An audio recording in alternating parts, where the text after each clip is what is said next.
નમસ્કાર દર્શક મિત્રો, આપ સૌ જાણો છો સાહિત્ય જગત તરફથી ચાલી રહેલ કલમ ઓળખ તમારી અને કોશિશ અમારી. મિત્રો, આપ આ ચેનલ દ્વારા જાણો છો કે હાર્દિક પરમાર મહાદેવ, જાગૃતિ કૈલા ઉર્જા અને કિરણ શર્મા પ્રકાશ, અમે ત્રણ આ કાર્યક્રમને એક નવો ઓપ અને એક નવો અંજામ આપી રહ્યા છીએ. આજે આપની સાથે મુલાકાત માટે અમે ડોક્ટર વર્ષા એલ પ્રજાપતિ, કે જેઓ અમદાવાદ SLU કોલેજમાં 14 વર્ષથી અધ્યાપિકા છે, તેમની સાથે મુલાકાત કરાવીશું. એમની સાહિત્ય જર્ની અને એમની જીવન સફરની વાત આપને કરીશું. તો મિત્રો, એમના સ્વમુખે આપણે એમની તમામ માહિતીને માણીશું. આવો. નમસ્કાર વર્ષાબેન, આપનું અમારું કલમ ઓળખ તમારી અને કોશિશ અમારી એ કાર્યક્રમ અંતર્ગત હાર્દિક સ્વાગત છે. આજે આપ અમારા સાહિત્ય પ્રેમી દર્શક મિત્રોને આપની જીવન સફર વિશેની માહિતી આપશો. નમસ્કાર કિરણબેન. કલમ તમારી ઓળખ અમારી આ સુંદર મજાના કાર્યક્રમના ઉપક્રમે આજે તમે મને જે રીતે જોડી છે, હું આને સર્જક સાથે સંવાદ એવું નામ આપવા માંગીશ. જી જરૂર. આમ પણ અમે અધ્યાપક કોલેજોમાં જુદી જુદી પ્રતિભાઓને આ રીતે કોલેજમાં આમંત્રિત કરતા હોઈએ છે અને સર્જક સાથે સંવાદ એવું એક સરસ મજાનું નિમિત્ત ગોઠવતા હોઈએ છે. તો મને પણ એમ લાગ્યું કે આ પણ એક સુંદર ઉપક્રમ છે તમારી સાથે અને તમારા દર્શક મિત્રો, એટલે હવેથી મારા દર્શક મિત્રો સાથે મને મેળાપ કરવાનો આ સુંદર અવસર મળી રહ્યો છે. ચોક્કસ. મારા વિશે મારે એટલું કહેવું કે હું વર્ષા પ્રજાપતિ, તમે કહ્યું એમ 14 વર્ષથી SLU ગર્લ્સ કોલેજમાં અધ્યાપિકા છું, પણ એ પૂર્વે પણ મેં PK Kotawala arts college Patan, PK Shastri Ahmedabad college અને જાદર કોલેજ, સરકારી જાદર કોલેજ, ત્યાં પણ મેં પોતાની સેવાઓ આપેલી છે અને 14 વર્ષથી આવી સ્થાયી રીતે અહીં SLU કોલેજમાં ગુજરાતી વિષયમાં અધ્યાપિકા તરીકે કામ કરું છું. હું મૂળે રાજસ્થાની છું. ઘણા બધા વર્ષોથી અહીંયા ગુજરાતમાં જ અમે વસ્યા છીએ. મારા પિતાજી લક્ષ્મણદાસ પીરાજી પ્રજાપતિ, એમનો પણ જન્મ અહીં ગુજરાતમાં અમદાવાદમાં જ થયો અને મારા દાદાજી અને એમના પણ મોટા ભાઈ, આ બધા ઘણા સમય પૂર્વે અહીં અમદાવાદમાં આવીને નિવાસ કર્યો છે, એટલે તમે એમને માઇગ્રેટ પણ કહી શકો. મૂળે તો રાજસ્થાની છીએ અને હજી પણ અમે રાજસ્થાનમાં અમારા દેવદર્શન અને અમારા સગા સંબંધીઓને મળવા પણ જઈએ. તો આ રીતે મને બે પ્રદેશની સંસ્કૃતિ એક સાથે મળી છે, ગુજરાત અને રાજસ્થાન. ખૂબ જ સરસ. આપને મળીને ખૂબ આનંદ થયો અને મને એવું લાગ્યું કે મારા જેવા જ કોઈક મને મળ્યા. એનું કારણ પણ કે હું પણ ઉત્તરાખંડની છું અને વર્ષોથી ગુજરાતમાં રહીને હવે ગુજરાત જ મારી કર્મભૂમિથી માંડીને બધું જ ગુજરાત બની ગયું છે. તો મને પણ બે જગ્યાની સંસ્કૃતિ પણ મળી છે અને એ બંને માટે કંઈક કરી છૂટવાનો એક મોકો પણ મળી રહ્યો છે.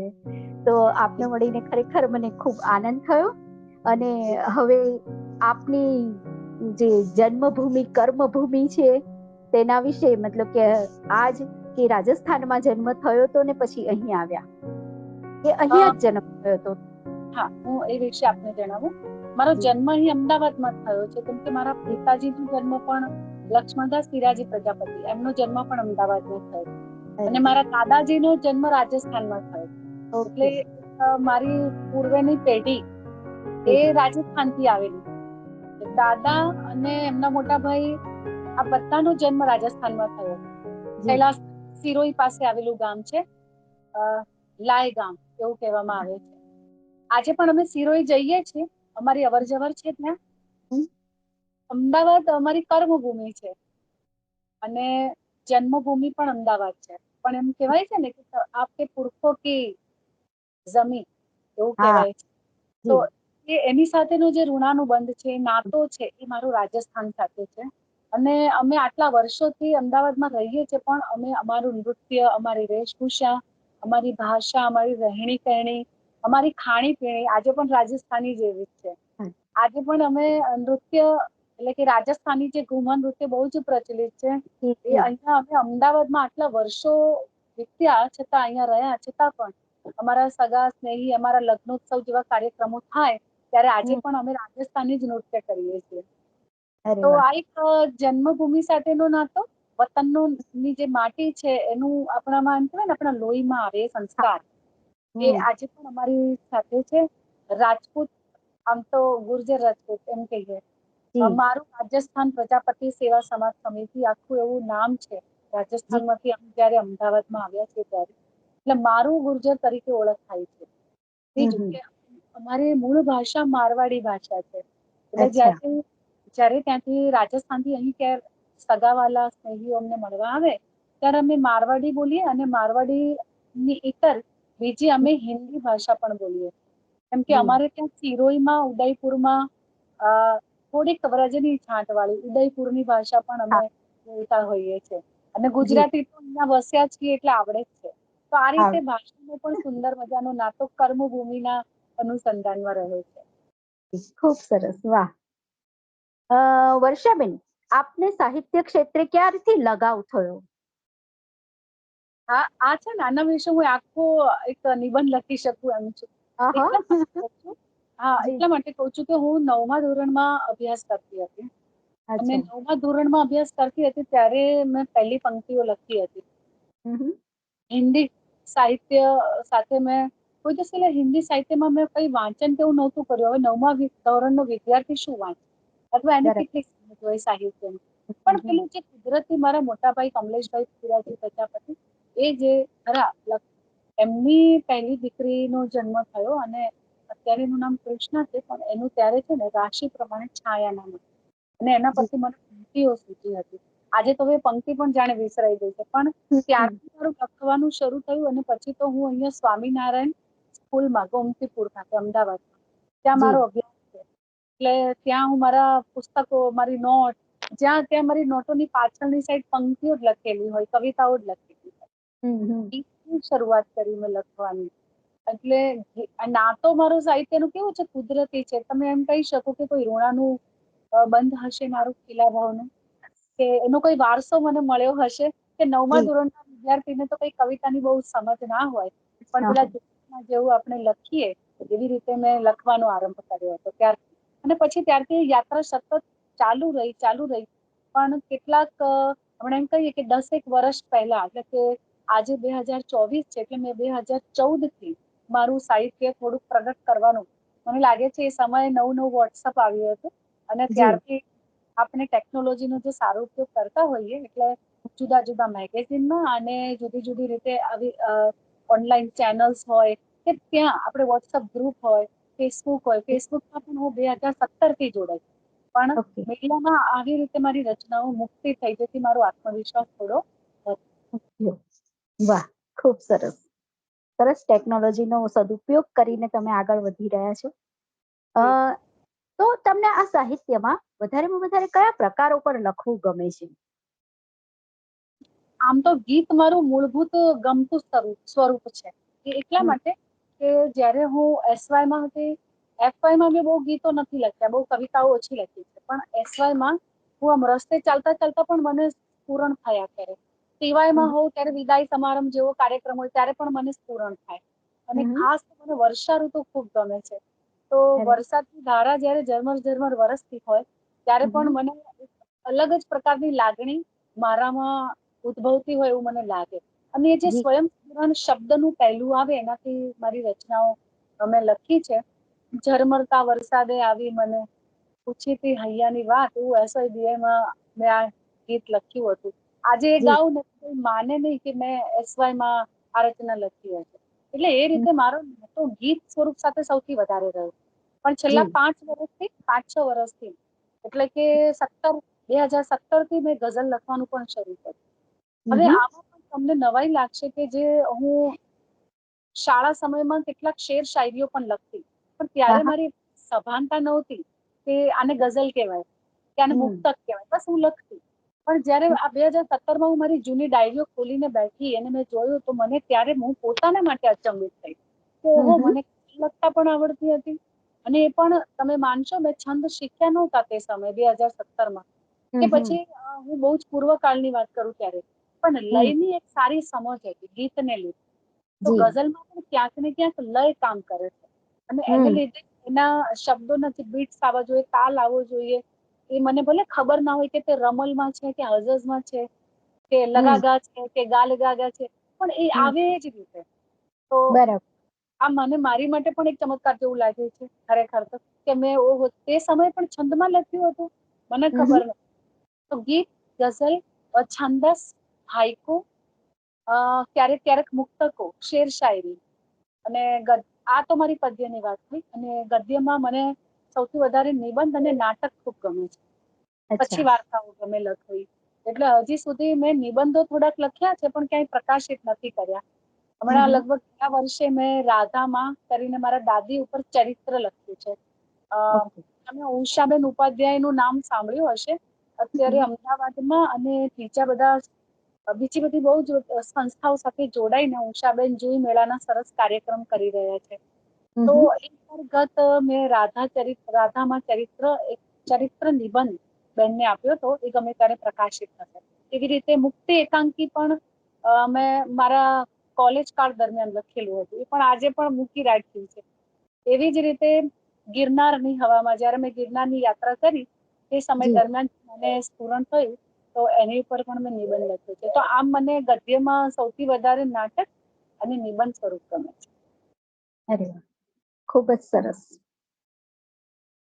આપનો આ સાહિત્ય ક્ષેત્રના કોઈ અનુભવો હોય જે આપ અમારા દર્શક મિત્રોને કહેવા માંગતા હોવ, તેવા કોઈ અનુભવો? સાહિત્ય ક્ષેત્રના આમ તો બહુ જ બધા અનુભવો છે, પણ કેટલાક કાર્યક્રમો વિશે વાત કરી શકાય. જેમ કે હું ઉષાબેન સાથે જોડાઈ છું. જી. ઉષાબેન સાથે જોડાઈ છું એટલે એનો અર્થ એમ છે કે જોઈ મેળા અંતર્ગતના જે કાર્યક્રમો છે એની સાથે જોડાઈ ત્યારે મારી જાત સભાનતા વધી. જી. હું મારી કોલેજમાંથી જ સૌ પ્રથમ કવિ સંમેલનમાં મેં ભાગ લીધો. એટલે મારી સાથે જયારે પણ હું કોઈ પુસ્તક કરું છું તો પહેલા હું મારી સંસ્થાનું નામ લખું છું. જી. બીજું કે હું જયારે પોતે અભ્યાસ કરતી હતી BA Naroda arts college, AP Patel arts and NV Patel commerce college Naroda, તે જી. સમયે પણ જ્યારે હું વિદ્યાર્થી હતી ત્યારે પણ સાહિત્યના કાર્યક્રમોમાં એન્કરિંગ કરતી હતી. એટલે એ રીતે મને થોડી સમજ. અને ત્યાં કોઈ કવિ સંમેલન નહીં પણ અહીં MAમાં ભાષા ભવન ગુજરાત યુનિવર્સિટીમાં એમાં કર્યું અને ત્યાં પણ મારી સાહિત્યની સમજ વધી. અને ધીરે ધીરે તો મારી કોલેજ SLU કોલેજ, ત્યાં સૌ પ્રથમ કવિ સંમેલન થયું. એમાં મને એ લોકોએ નવોદિત તરીકે મૂકી હતી મારી સંસ્થાએ.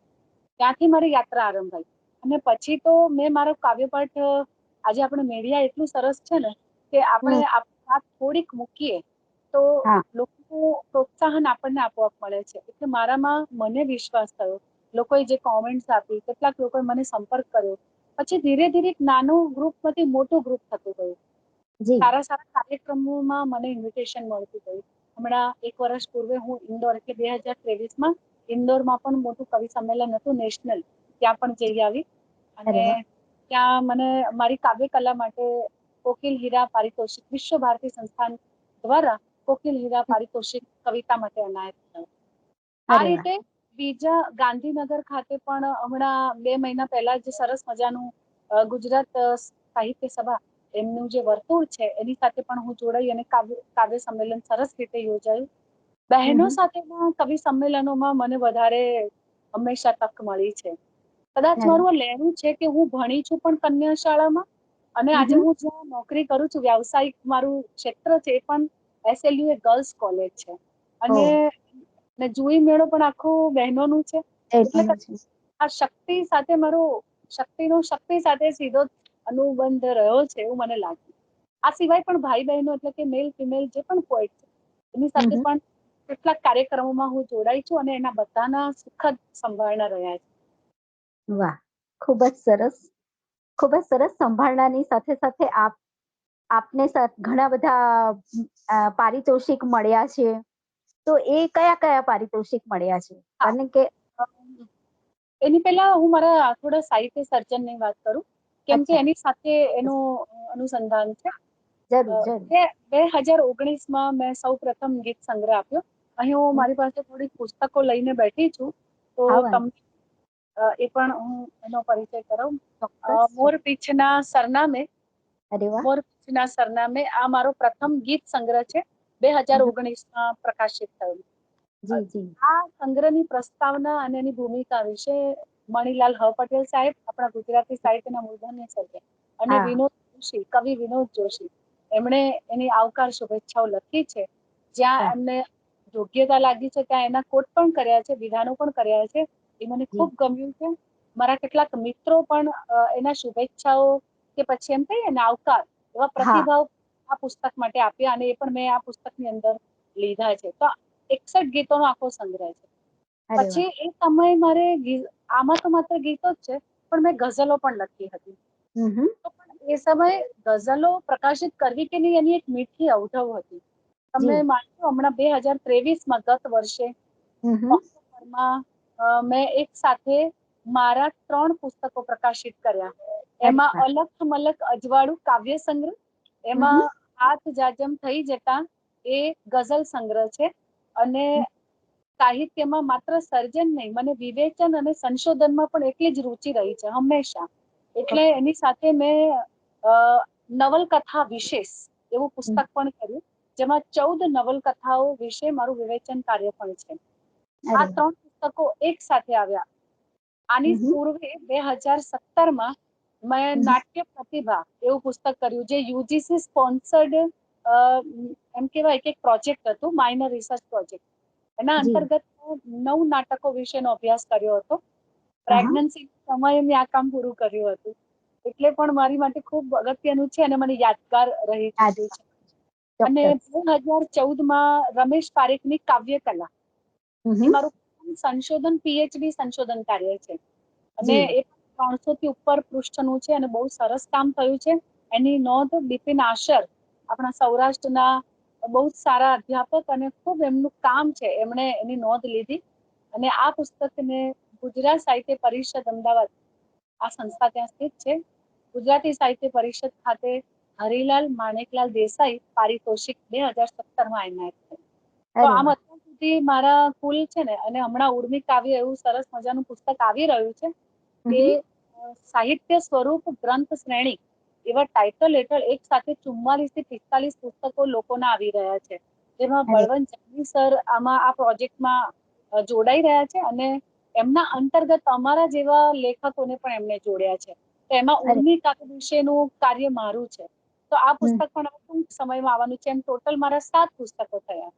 વાહ. ખૂબ બીજી એક સરસ. આનંદની વાત એ છે કે 2023માં મેં મારું જે પુસ્તક પ્રગટ કર્યું, 2 હાથ જાજમ થઈ જતા અને અલખ મલક અજવાળું, આ હા. 2 પુસ્તકોની સાથે મારું જે વિવેચનનું પુસ્તક છે એ પણ આની સાથે છે. પહેલું વિવેચનનું પુસ્તક છે, પછી અલખ મલક અજવાળું, અને પછી હાથ જાજમ થઈ જતા. આ જે 3 પુસ્તકો છે એની સાથે મારા પપ્પાની કાવ્ય રચનાઓ હિન્દી અને ગુજરાતી એ પણ મેં પ્રકાશિત કરી છે. વાહ. ડિવાઇન પબ્લિકેશન થી આ 4 પુસ્તક એક સામટા પ્રકાશિત થયા છે. તમને નવાઈ લાગશે કે પણ મારા મિત્રોએ મને એટલી સહજતાથી આ કાર્યક્રમ માટે હંમેશા પ્રોત્સાહન આપ્યું છે. પછી એ કવિ સ્નેહી પરમાર હોય, પિયુષ જી. ચાવડા હોય, શૈલેષ પંડ્યા ભીનાશ હોય, બહુ જ જી. બધા કવિ લેખકો છે, પથિક પરમાર હોય, કે પછી જી. આપણા લોક કવિ જે છે અરવિંદ બારોટ સાહેબ, બહુ મોટું જી. નામ છે. એમણે પણ સહર્ષ આમંત્રણ મારું સ્વીકાર્યું અને આ કાર્યક્રમમાં તેમણે હાજરી આપી. આની સાથે સંજય મકવાણા ગુજરાત વિદ્યાપીઠમાં અત્યારે પ્રોફેસર છે, એમને પણ મારી સાથે આ કાર્યક્રમમાં મારો સાથ આપીને આખા કાર્યક્રમનું એન્કરિંગ પણ કર્યું. કવિ અરે વાહ. વિનાશ પણ એમાં સરસ મને યોગદાન આપ્યું છે. ઉષાબેનને પણ આમંત્રણ હતું. મારા ગુરુજનો સતીશ વ્યાસ સર અને કીર્તિદા મેડમ, એમને પણ મેં આ કાર્યક્રમમાં આમંત્રિત કર્યા હતા. અને સૌથી મોટી વાત, આખા કાર્યક્રમ માટે મારી કોલેજના બધા જ વિષયના અધ્યાપક મિત્રો, principal, clerical, non teaching staff બધા આમાં જોડાયા હતા. 100 થી વધારે સંખ્યા આ કાર્યક્રમમાં હાજર રહ્યા હતા. ખૂબ ખૂબ સરસ. મને એટલો ગર્વ થાય છે. આ એવોર્ડ થી કમ નથી મારા માટે. જી જી જી. ચોક્કસ જ, કેમ નહીં. જ્યાં આપણી સાથે હોય તે માહોલ જ કંઈક અલગ પ્રકારનો હા હોય. હા, એ બિલકુલ વાત આનંદ કરી તમે. એ આનંદ પણ કંઈક અલગ જ હોય. અને આપે ખૂબ નાની ઉંમરમાં ખૂબ સરસ આ પ્રગતિ કરી છે અને ખૂબ જ સરસ પુસ્તકો તમે મને બતાવ્યા પણ, એટલે કે સાથે સાથે એની સ્પષ્ટતા પણ એટલી સરસ રીતે થઈ રહી છે.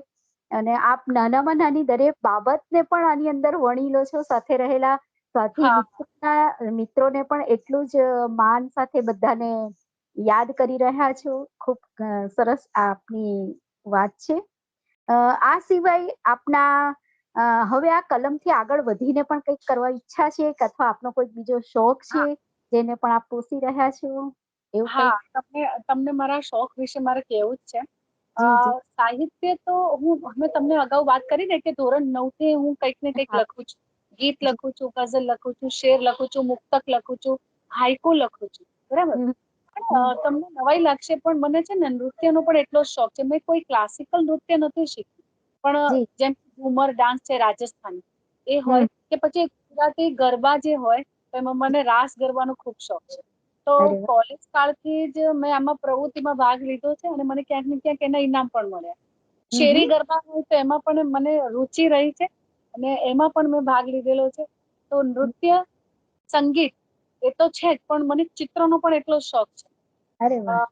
2000ની સાલ પહેલા ખૂબ વરસાદ આવ્યો હતો, અને બધે હમ. ત્યારે તરત પાણી ભરાઈ ગયા. તમારી આખી ફાઇલ ચિત્ર હમ. કરેલી, ચિત્ર બહુ જ બધા, બહુ સરસ સરસ ચિત્રો હતા. એ હમ. આખી ફાઇલ તણાઈ ગઈ, ઘણી બધી વસ્તુ તણાઈ ગઈ, યાદો તણાઈ ગઈ, અને ત્યારથી મેં ચિત્ર દોરવાનું જાણે એમ બંધ કરી દીધું છે. આજે જી. પણ મને ચિત્ર ગમે છે.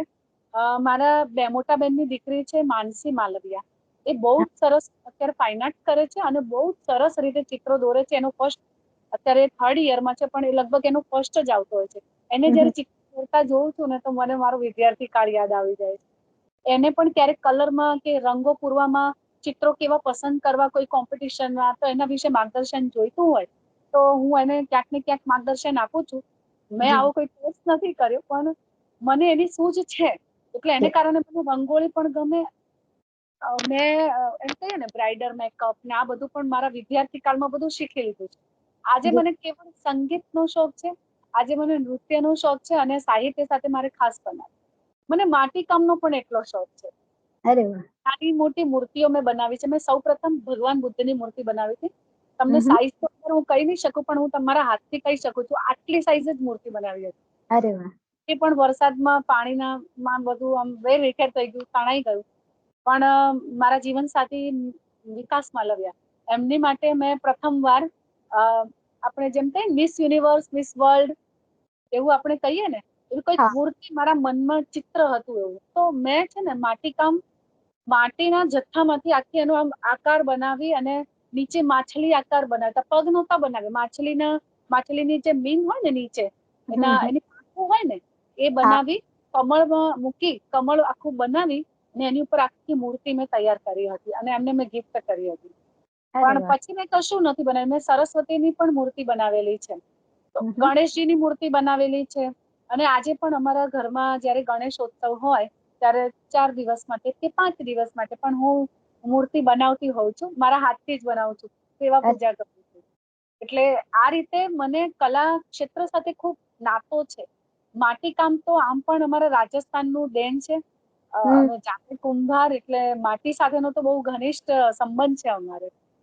મને અહીંયા પેલો શેર પણ યાદ આવે છે કવિ સ્નેહી પરમારનો, કે જ્ઞાનીઓ જે જગાને નરી બિન ઉપજ કહે, જ્ઞાનીઓ જે જગાને નરી બિન ઉપજ કહે, કુંભારે એ જ માટીમાંથી માટલા કર્યા. તો વાહ.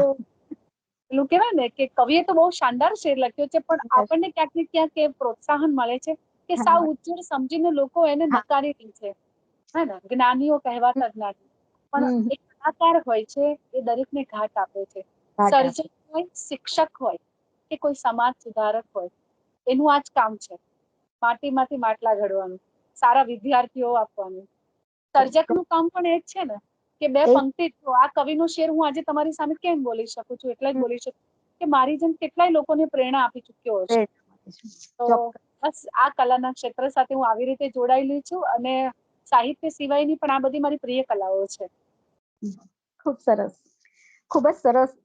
એક વસ્તુ જે છે એ આપે સરસ રીતે વણી લીધી છે, અને એ દરેકમાંથી કંઈક ને કંઈક શીખીને એને પોતાના શોખની સાથે વણી પણ લીધી છે, અને ખૂબ સરસ રીતે આગળ વધ્યા પણ છો. કોઈ એવી વિશિષ્ટ બાબત જે આપના દર્શક મિત્રોને જણાવવા માંગતા હોય, જે આપના જીવનને લગતી હોય, જે આપના જોબને લગતી હોય?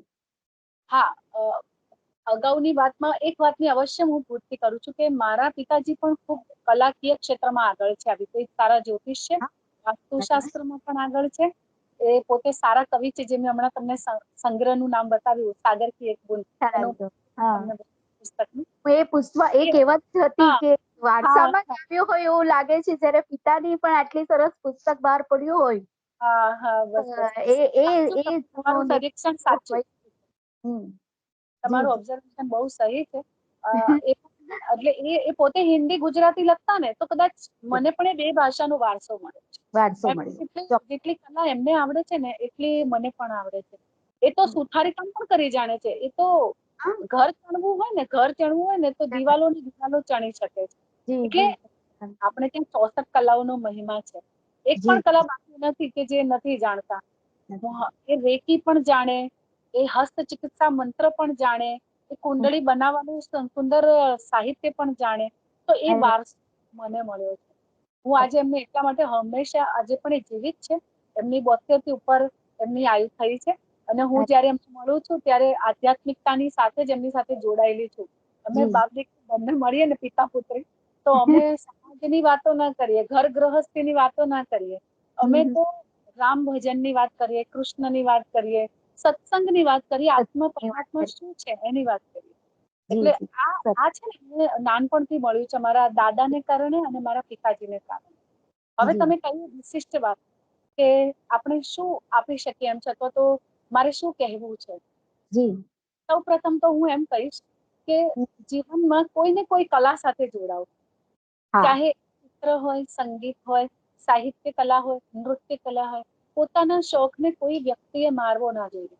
જી અહીં ક્યાંય પણ એવું ન વિચારવું કે આપણે આર્થિક રીતે સદ્ધર નથી, કે આપણા સમાજમાં કોઈ શું કહેશે. આજે તો એમ કહીએ ને કે કંકોત્રી પણ લોકો વોટ્સએપ થી મોકલે છે. હા ટેકનોલોજીનો એટલો સારો ઉપયોગ થઈ શકે એમ છે. તો આપણે ટેકનોલોજીનો ઉપયોગ કરીને પણ કોઈક ને કોઈક માધ્યમ સાથે જોડાઈને આપણે આપણા કલાના ક્ષેત્રનો વિસ્તાર કરવો જોઈએ. જી ઘરે બેસીને પણ આપણે કરી શકીએ છીએ. ઘણા લોકોને ફાઈન આર્ટ્સની કોલેજમાં એડમિશન ના મળતું હોય, કે પછી નૃત્યકલા શીખવા માટે કોઈ સંસ્થા ન મળે. આજે આપણે યુટ્યુબ ચેનલ પર પણ કેટલા બધા વિડીયોઝથી આ બધું શીખી શકીએ છીએ. ટૂંકમાં આપણે જીવીએ છીએ. જી જીવંતતા એ આપણો ગુણધર્મ છે. આપણે કોઈ મૃત વ્યક્તિ નથી. આપણે શ્વાસ લઈએ છીએ, આપણે હસીએ છીએ, ખુશ રહીએ છીએ, અને ખુશ જ રહેવું જોઈએ.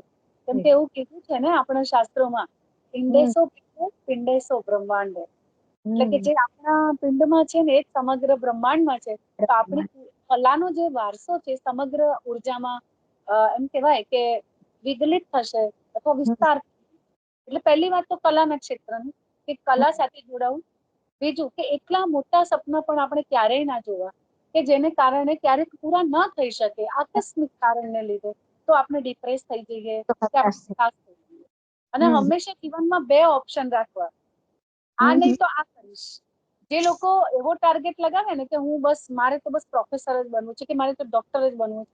હવે કદાચ એવું થઈ શકે કે કિસ્મત સાથ ના આપે, કે પછી સમસ્યાઓ સર્જાય, સામાજિક કે ગમે તે રીતે વૈશ્વિક સમસ્યાઓ પણ નડે છે ઘણી વાર આપણને. તો તે સમયે આપણું એ સપનું પૂરું ન થયું, તો એના શહેરમાં આપણી બીજી પણ મહત્વકાંક્ષા કે સપનું હોય, એને આપણે સાકાર કરી શકીએ. અને મન જો મજબૂત હોય, તો મને લાગે છે કે કંઈ પણ એમ કેવાય ને કે અઘરું નથી.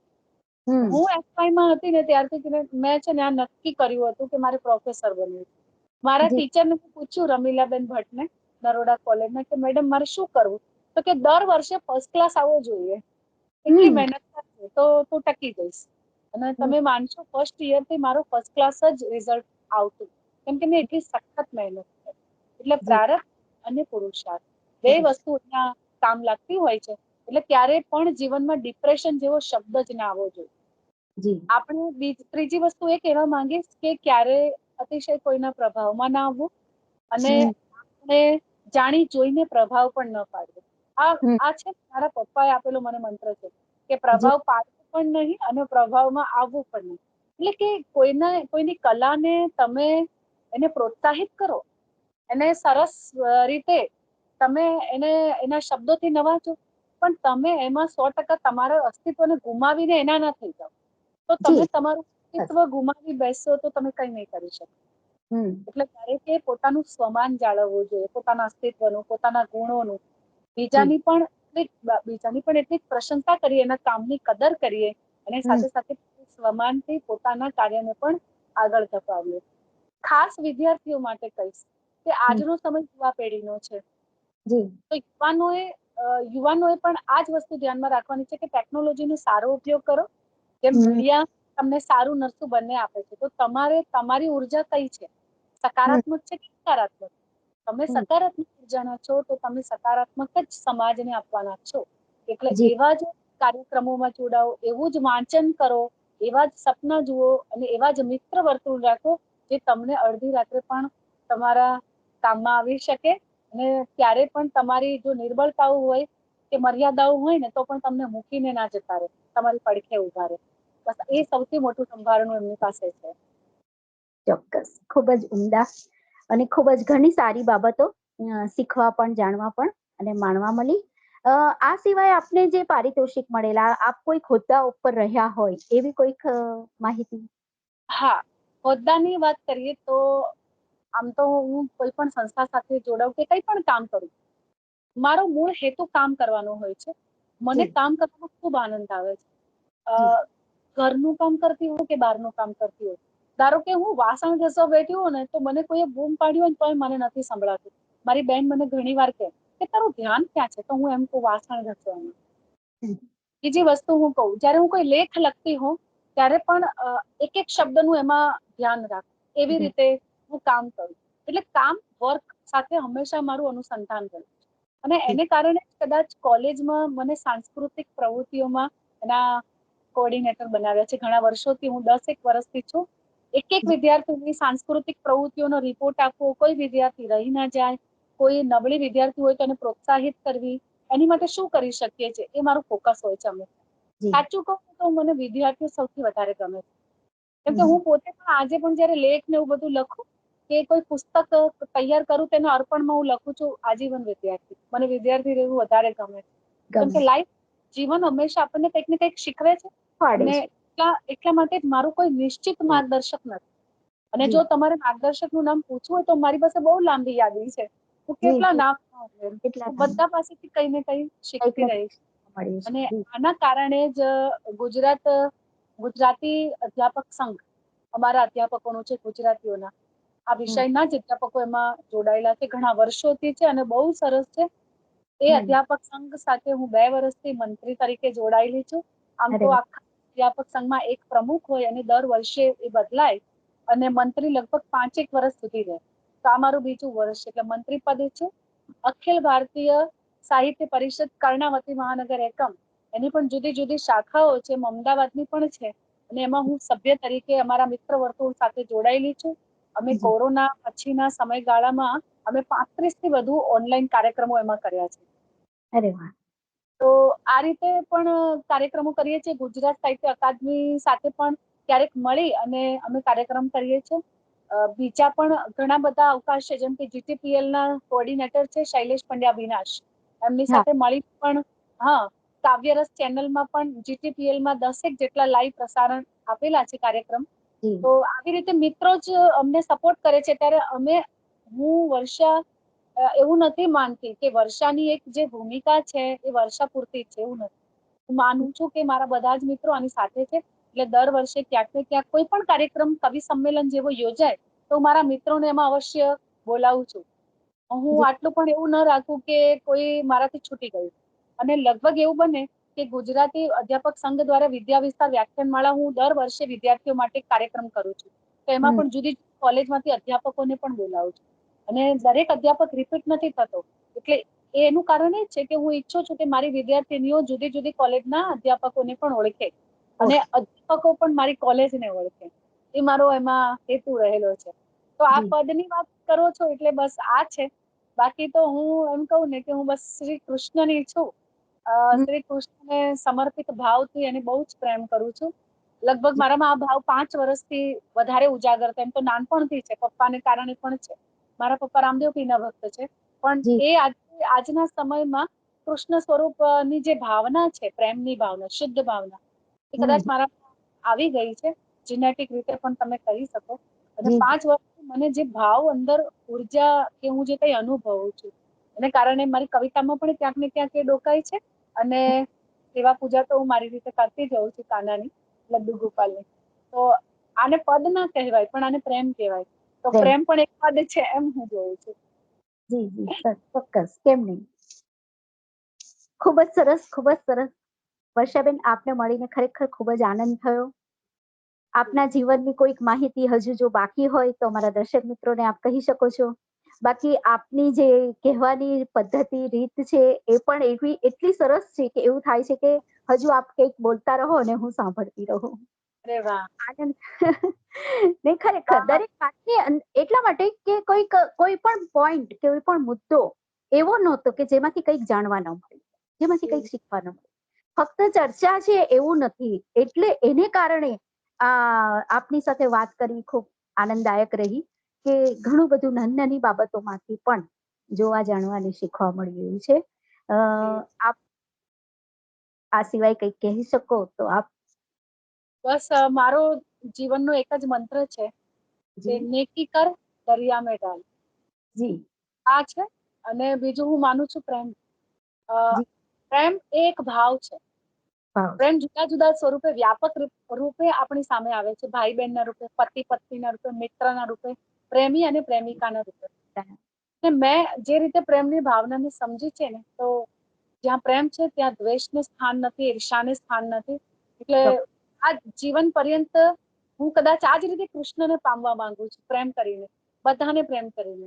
એટલે પેલું છેલ્લે એક અંતિમ દર્શન એવું હોય કે આપણને આપણામાં તો કૃષ્ણ જડે, પણ જો આપણને સર્વમાં કૃષ્ણ જડે તો એ જ સાચું અધ્યાત્મ છે. એટલે હું ત્યાંમાં પ્રેમની ભાવનાને જોઉં છું. અને હું બધાને પણ એ જ વાત કરીશ, ચાહે કોઈ પણ ધર્મના હો, કોઈ પણ જાતિના હો, મૂળે તો આપણે મનુષ્ય છીએ. અને જેમ એમ કહેવાય ને કે દરિયામાં બધા જ પ્રકારનું પાણી સમાઈ જાય છે. નદીનું પાણી, કુવાનું પાણી, સરોવરનું પાણી, તળાવનું પાણી, માટલાનું પાણી, કોઠીનું પાણી, બધું જ સમાઈ જાય. દરિયામાં નાખો તો તમને કશું ના મળે, દરિયાનું પાણી થઈ જાય. તો પ્રેમ જી પણ એક સ્ત્રોત, બ્રહ્માંડનો સાગર છે. કે તમે જેટલો પ્રેમ બધાને આપશો એટલું તમને મળ્યા કરશે. મળ્યા કરશે. મારી એક પંક્તિ છે કે પ્રેમ સરીખું સુંદર, સ્મિત સરીખું સુંદર શું છે, આપો એમ જ થાય સવાયું. એટલે વાહ. તમે મારી સામે અત્યારે હું હસું તો તમે હસો, એ એક પ્રતિબિંબ જી પડે છે. જી એટલે જી એ જ આપણને રિફ્લેક્ટ થઈને પાછું મળે છે. તો ચોક્કસ. જેટલું કોઈને પ્રેમ આપશો એ બમણો થઈને તમને પાછો મળવાનો છે. એટલે ક્યાંય તમારી ખોટ નથી. તો બસ એટલું જ કહીશ કે પ્રેમ કરો, પ્રેમમાં જીવો અને પ્રેમમાં જ રહો. જી જી જી, ખૂબ જ ઉમદા, ખૂબ ઉમદા. ખરેખર આ સત્ય છે. અને એ દરેક જો સ્વીકારે તો ખરેખર સ્વર્ગની કોઈ કામના કરવાની જરૂર જ નથી. આપણી પૃથ્વી એક સ્વર્ગથી પણ વિશેષ બની જાય છે. બિલકુલ અને બિલકુલ. માનવ હસ્તી તો ખૂબ જ આગળ આવી જાય. તો જી. નમસ્કાર. આજે આપની સાથે મળીને અમને ખૂબ જ આનંદ થયો. અમારા દર્શક હા મિત્રો પણ આપનું આ કાર્ય ખૂબ ગમશે અને આપ હજુ પણ વધારે ખૂબ ખૂબ પ્રગતિ કરતા રહો એવી અમારી ખૂબ ખૂબ શુભેચ્છાઓ છે આપને. જી જી જી, ધન્યવાદ તમારી આ ચેનલને, તમારા અને હવેથી મારા દર્શક મિત્રોને. જી અને જી તમારો પણ ખૂબ ખૂબ આભાર. આટલો કિંમતી સમય આજના સમયમાં કોણ આપે કોઈને. પણ તમે એટલો સમય એક સર્જક સાથે સંવાદ કરીને લીધો છે. એટલે આ પણ એક પ્રકારનો પ્રેમ છે. અને જી મારી હૃદયથી એવી શુભકામના છે કે આજે જે સમય તમે મને આપ્યો છે એનાથી પણ બમણો અને ત્રિગણો પ્રેમ તમને લોકો તરફથી હંમેશા મળતો રહેશે. ધન્યવાદ.